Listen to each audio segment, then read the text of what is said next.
Hello, good evening mga kadogo, Mr. Dogo Style TV. So, if you notice nakahiga, so medyo pagod po lagi sa trabaho. At talagang hindi naman ako papayag na hindi ko maisisingit ang ating, if possible, is daily vlog.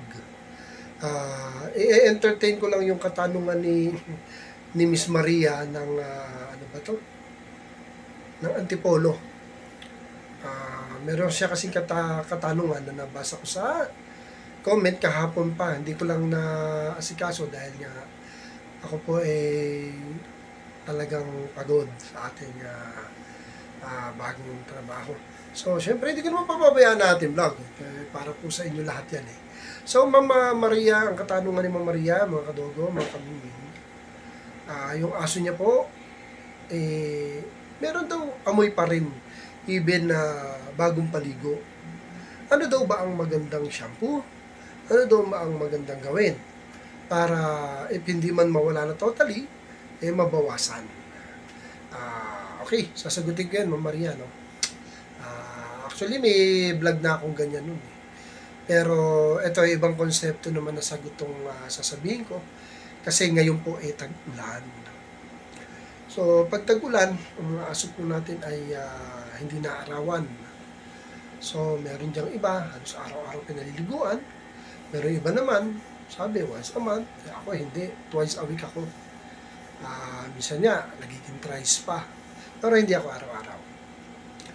So, sa katanungan ano ba para hindi bumaho ang aso, even paliguan, mabaho pa rin. Okay, note po muna ha. Ito po sasabihin ko yung sa mga walang skin diseases. Kasi ang skin diseases nakakabaho po yan ang alaga natin. So sa walang skin diseases, okay, normal na baho lang. Parang maanggo-anggo yung aso, maantot-antot. Kahit pinaliguan, sa katanungan ni ma'am, ano ba ang magandang shampoo? Well, wala ko i-endorse na shampoo, ma'am, ha? Hindi po ako endorser. Pero, lahat po ng dog shampoo na nabibili sa mga legit store or mga pet store ay pwedeng gamitin. Especially po, yung shampoo may antibacterial. Okay? Take note po. Magandang gamitin ngayong tag-ulan dahil hindi nga naarawan ng aso. Yung shampoo may antibacterial na nabibili sa mga legit store at pet shop. Yan po ang pinaka-the best. Okay? The best na the best yan. Kasi hindi nga naarawan. So, pero ang pinakamaganda sa lahat, mga kadogo, mga kanini, balik tayo sa basic. Okay? Hindi mo kailangan ng gastos. So, gumastos man normal lang na shampoo pang-aso, okay. Kung walang antibacterial, ang pinaka-the best kasi sa lahat na nagpapaalis ng amoy, pag tag-araw. At pinaaarawan natin ang alaga natin, pinatutuyo natin sa araw. Or paminsan-minsan, palalabasin natin sila, nawawala po amoy nila. Hindi po sila amoy kulub. Hindi kagaya ba tag-araw tag-ulan kulub talaga. Lakas makabaho.